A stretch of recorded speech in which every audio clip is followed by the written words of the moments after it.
Olá! Pois bem, mais um review de livro aqui para vocês. Dessa vez a gente vai falar do livro Beleza, do Roger Scruton. Talvez você já tenha ouvido falar desse livro, se não dele, pelo menos daquele documentário, Por que a Beleza Importa. É um documentário muito interessante que vale a pena assistir. Dá para você achar fácil pela internet, mas a gente vai comentar aqui especificamente do livro, que vai falar sobre a beleza com uma abordagem mais filosófica, só que ainda assim fácil de entender. Dá para qualquer um pegar esse livro aqui para ler e refletir um pouco sobre o assunto. Já fala aqui de antemão que não é um livro que você vai pegar e concordar 100% com o que o autor diz. Muitas vezes, na verdade, você vai se pegar questionando e até realmente, de fato, discordando do mesmo. E isso é perfeitamente normal. Porque aqui a gente está falando de um autor que praticamente critica tudo que é atual. Arte, música, cinema, teatro. Ele realmente vai falar mal de algumas bandas, de alguns cantores, porque ele não considera belo. E isso é muito subjetivo, muito relativo, que inclusive é outro ponto que ele questiona por aqui. Essa questão do relativismo, sabe? Do tipo, o que eu gosto, o que eu acho bonito, talvez você não ache bonito, né? O que eu gosto, você não gosta. Cada um gosta de uma coisa, né? Gosto é pessoal. E ele questiona muito isso, porque ele diz, em determinado momento, que se cada um tem o seu gosto, por que que a gente se dá o trabalho de criticar alguma coisa, né? Esse gosto é muito relativo e muito pessoal. E ele próprio questiona os críticos por dizer que críticos nada mais são do que pessoas dando sua opinião pessoal e que talvez essa fonte do crítico não seja plenamente confiável. Bom, já pego o café de vocês e vamos aqui para o review de beleza do Roger Scruton.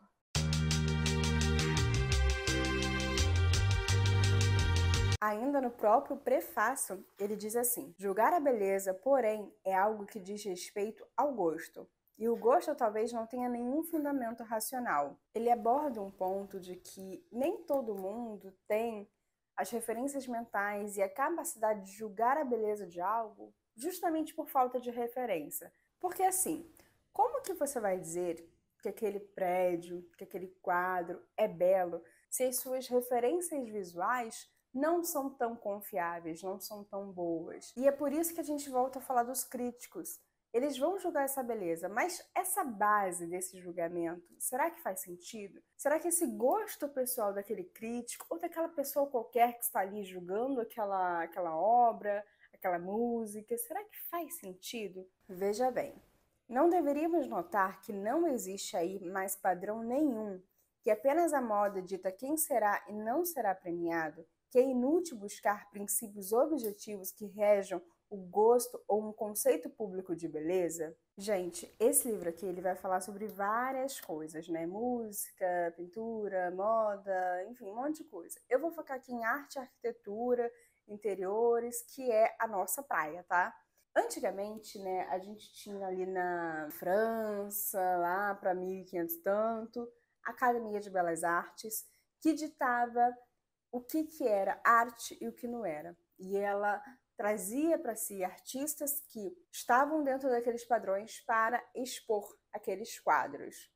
Depois, né, com Napoleão III, isso lá em 1863, ele cria o Salão dos Recusados, que basicamente a academia tinha recusado naquele ano um monte de quadro que ela não tinha considerado que estava dentro daqueles padrões. Aí o Napoleão, para não perder voto do povo, fala: vou criar um salão aqui dos recusados. Quem for recusado pode vir aqui expor. O salão assim bombou, muita gente indo ver mesmo as obras. Foram cerca de 7.000 pessoas nas primeiras horas de abertura do salão. Não para ficar apreciando, tá? Ia mais para sacanear mesmo, para zoar, para ver quais aberrações elas iriam ver por lá. E é curioso, porque até então a gente tinha na história da arte obras belas, interessantes, ali sempre dentro de um padrãozinho. A gente vinha de uma pintura, de uma arte neoclássica. E aqui nesse momento do Salão dos Recusados, que inclusive já vai plantando ali a sementinha da arte moderna e de fato muda todo o rumo da história da arte, a gente vai ver que não é bem assim. Se a gente deixa o artista se expressar, do jeito que ele precisa se expressar, a gente vai ver que seguir os padrões da arte estabelecidos por alguém ou por um grupo de pessoas talvez não seja a ideia mais inteligente. Mas não é isso que o Roger Scruton fala aqui, tá? Muito pelo contrário, ele sente falta dessas regras estabelecidas e de uma ordem no mundo. Tem uma parte aqui, gente, logo no comecinho, que ele fala sobre beleza mínima e que eu achei assim muito bonito, sabe? As palavras que ele diz. Eu vou citar um pedacinho para vocês. As coisas muitas vezes podem ser comparadas e classificadas de acordo com a sua beleza. E há também uma beleza mínima, o belo em seu grau mais baixo. Existe o minimalismo estético que é exemplificado pelo ato de pôr a mesa, arrumar o quarto e de projetar um website. Queremos que a mesa, que o quarto ou o website pareçam bons. E isso é algo que importa da mesma maneira como a beleza geralmente importa. Não apenas porque agrada aos olhos, mas porque transmite significados e valores que nos são relevantes e que desejamos conscientemente expressar. Eu achei isso aqui muito bonito de se dizer. E isso aqui me leva a refletir sobre um ponto de que, por mais que as pessoas não admitam ou não percebam, todos nós queremos e gostamos de estar cercados por beleza, por menor que ela seja. Nós gostamos de frequentar restaurantes bonitos, nós gostamos de ir à praia porque a paisagem é bonita, nós gostamos de deixar a nossa casa arrumada e, consequentemente, bonita. Essa questão, o ato de pôr a mesa. Gente, você montar a sua mesa bonitinho, com um jogo de pratos, talheres que harmonizam entre si, é uma forma de você trazer beleza para o seu cotidiano, para a sua vida, para o seu dia a dia. Você arrumar a sua cama, de certa forma, não só deixa o seu quarto mais arrumado e organizado, mas traz beleza para o mesmo. Você ter uma concha bonita, um edredom bonito, uma franja de travesseiro bonita, enfim, tudo isso acaba importando no nosso dia a dia. E aí tem até um momento que ele fala que essas belezas mínimas são muito mais importantes para a nossa vida cotidiana do que as grandes obras. E de fato, você não está no museu todo dia vendo Claude Monet, você não está no museu todo dia vendo Michelangelo. Então, essa beleza do dia a dia que a gente traz para a nossa casa, eu vou falar sobre casa porque é a minha área. A gente colocar almofadas bonitas no nosso sofá, arrumar, acender umas velas, né? Colocar o livro de forma harmônica, tudo isso importa muito mais. A gente trazer beleza para a nossa casa, para o nosso dia a dia, aumenta a nossa autoestima, ela nos motiva mais, nos inspira. A beleza ela é muito mais importante do que as pessoas acreditam, do que as pessoas acham.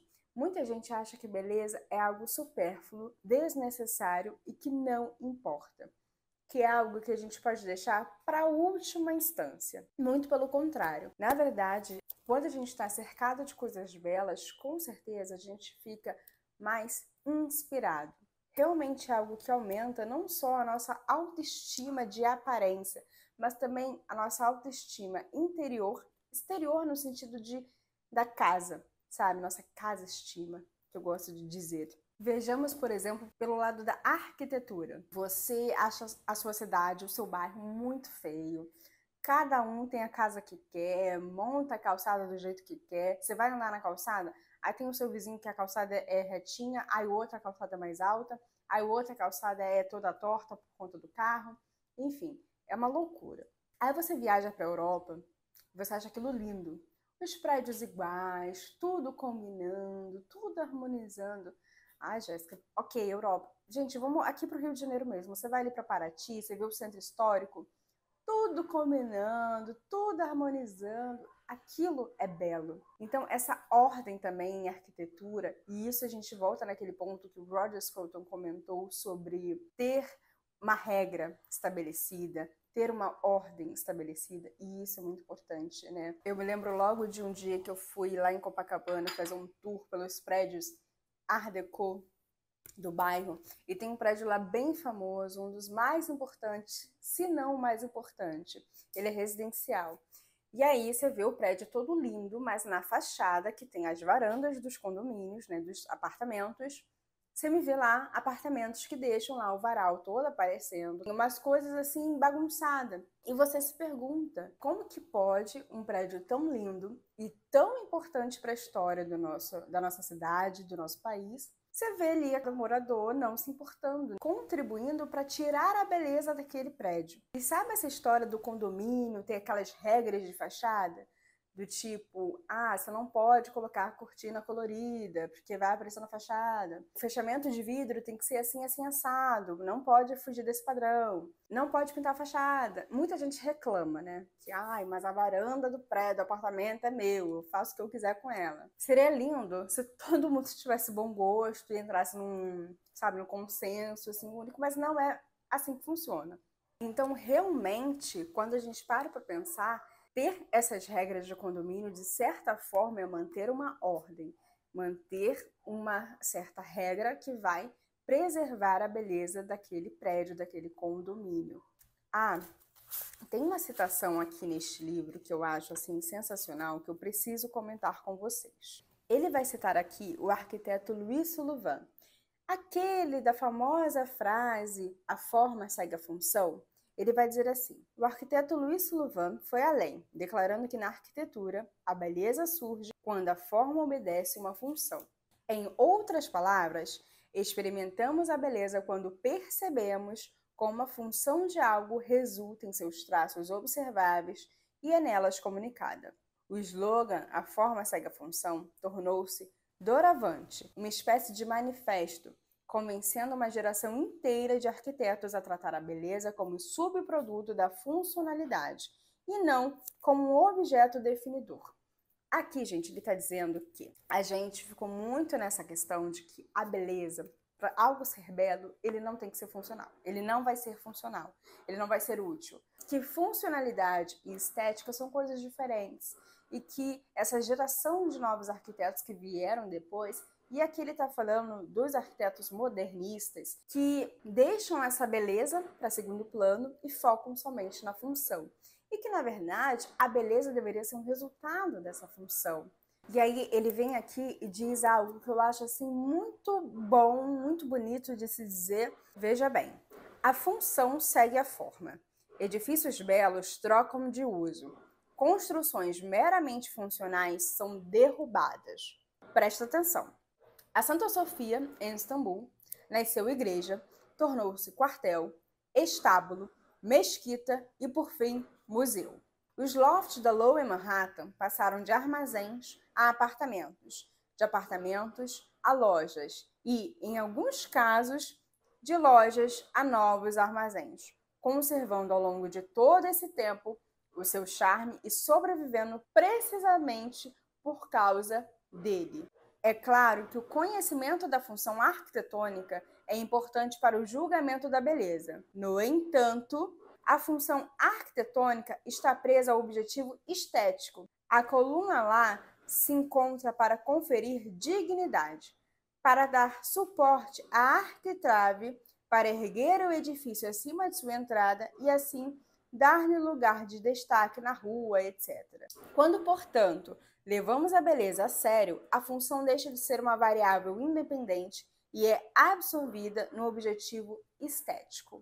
Sabe essa história dos prédios tombados, que você não pode demolir de forma alguma? Você vai trazer outras funções para esse prédio, mas você não vai demolir, você não vai tirar ele dali. Agora, quando aquele prédio ele é irrelevante para a nossa história da arte, nossa história da arquitetura, para a nossa cultura, tudo bem a gente tirar ele dali. E uma coisa bem legal desse livro, gente, é que ele vai vir com imagens para ilustrar todas essas questões pra gente. É uma vista lá em Londres, tá vendo? De um prédio, né, de uma arquitetura super importante, super bela, super imponente, que foi basicamente escondida pelos prédios irrelevantes, feios. E aí ele até diz aqui, beleza destruída por um cenário arrogante. Então você tem um prédio fenomenal no meio de uma cidade e você vai construindo outras coisas sem pensar na questão estética daqueles prédios, e aí aquele monumento sensacional, ele é escondido. Um efeito também que ocorre bastante, vou até encher meu cafezinho aqui, é que justamente por criar-se muitos prédios sem pensar na questão estética, apenas na questão funcional da coisa, é que basicamente aquele único prédio bonito, de estilo neoclássico, gótico, enfim, qualquer que seja o estilo, ele acaba ficando muito mais belo do que ele realmente é, porque ele acaba entrando naquela questão de ser diferente. Você vê um monte de prédio, de apartamento, quadradinho, simples, com nada, nada demais, sabe? E você vê no meio de tudo aquilo um prédio que é um pouco diferente, que tem uma arquitetura ali um pouco mais detalhada. E ao ver aquilo ali, você acaba gostando até mais, ele está sendo destacado pelos demais. Gente, essa questão de arquitetura, ela me deixa muito reflexiva. Eu fico pensando muito sobre isso. Tem um condomínio que abriu recentemente aqui no meu bairro, perto da minha casa, que ele é de uma construtora de baixa renda. O prédio ele é bem simples, né? Um quadrado com janelas e portas, e é isso, sabe? Ele não tem nada na arquitetura dele que eu possa comentar aqui de detalhe, não tem. Ah, ele tem uma coisa, que é a pintura desse prédio. Eles fizeram uma pintura dele lá, super simples também, só que escolheram a cor cinza para pintar este prédio. Gente, entenda, já é um prédio todo quadradinho, só com janelas. Aí eles me pintam esse prédio de cinza. O que isso remete na nossa cabeça? Para mim, remete a um presídio. Eu acho horrível, horrível, não tenho o menor problema de falar isso, porque eu tenho certeza que quem mora lá também acha que é feio. E eu fico pensando, ah, beleza, um prédio de baixa renda, né? Tudo bem. Óbvio que não vai ter detalhes, não vai ter uma varanda, não vai ter, né, uma coisa diferentinha. Tudo bem, eu super entendo isso. Mas não é porque o orçamento para a construção daquilo não é muito alto que a gente não pode trazer beleza para ele. Ser bonito não é sinônimo de ter dinheiro, de gastar dinheiro para fazer aquilo ser bonito.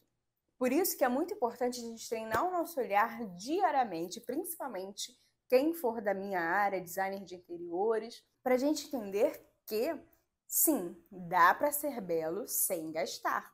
E nesse sentido do prédio que eu estou falando, gente, era só trocar a cor. Por que cinza? Por que não pintar de azul, de verde, de amarelo? Tem tantas cores bonitas que trazem alegria, que trazem beleza para um prédio, e aí me pintam de azul, que remete muito a um presídio, que fica assim muito triste. O prédio ele acaba ficando realmente triste, sabe? Não tem outra coisa. Tem um livro, gente, que não é esse aqui, é um outro livro que eu tenho para recomendar para vocês, que ele fala muito sobre isso. É este livro aqui. E é um livro da Ingrid Fettel-Lee, As Formas da Alegria, e nesse livro ela comenta: a gente tende a ter como cor favorita o azul, o amarelo, o vermelho, o verde, o roxo. E se a gente gosta dessas cores para colocar na nossa roupa, para colocar no nosso Instagram, enfim, para várias coisas, por que que na hora de decorar a nossa casa a gente escolhe o cinza, o bege, o branco? Por que que a gente escolhe os neutros? Por que que a gente diz que a gente ama azul e na nossa casa não tem um pingo sequer de azul? E isso é uma coisa realmente para se refletir. Tem até uma frase da Ruth Lance Chama aqui nesse livro que ela diz algo como: muitos de nós se escondem atrás dessa ideia de bom gosto por medo de sermos nós mesmos. Então, às vezes é muito essa questão de, cara, eu gosto muito de amarelo e roxo, mas eu não vou colocar isso na minha casa porque não sei, não é tendência no momento, ninguém tá falando sobre isso, isso não vai ficar bom. Com um olhar treinado e sabendo o que está fazendo, tudo pode ficar bom. Todo estilo e todas as cores têm grande potencial de ser belo, de funcionar, de ser harmônico. A gente só precisa encontrar a forma, a gente só precisa saber o como. E como você descobre esse como? Treinando o seu olhar, com projetos, com apartamentos, arquitetura, com obras de arte, com filmes, com, enfim, com tudo que vocês puderem treinar. Música, revistas, com anúncios publicitários, treinar esse seu olhar para ver cores, ver combinações, ver mobiliários, ver arquitetura. Bora voltar aqui para o livro certo.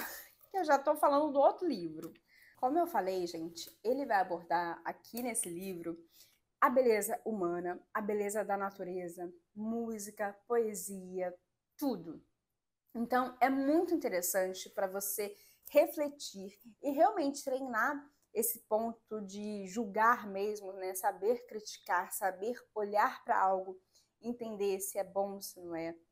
E eu acho sensacional. Eu quis focar nesse review, essa parte mais da arquitetura, para nossa área, mas vale muito a pena vocês lerem o livro completo, porque ele é muito bom, assim, muito interessante. Como eu falei, você não vai concordar com tudo.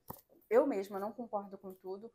Se você que está vendo esse vídeo é um designer de interiores, arquiteto, tem que estudar arte. Não dá para se fazer a nossa profissão sem saber esse meio, porque é muito importante para a gente desenvolver o nosso gosto, o nosso estilo.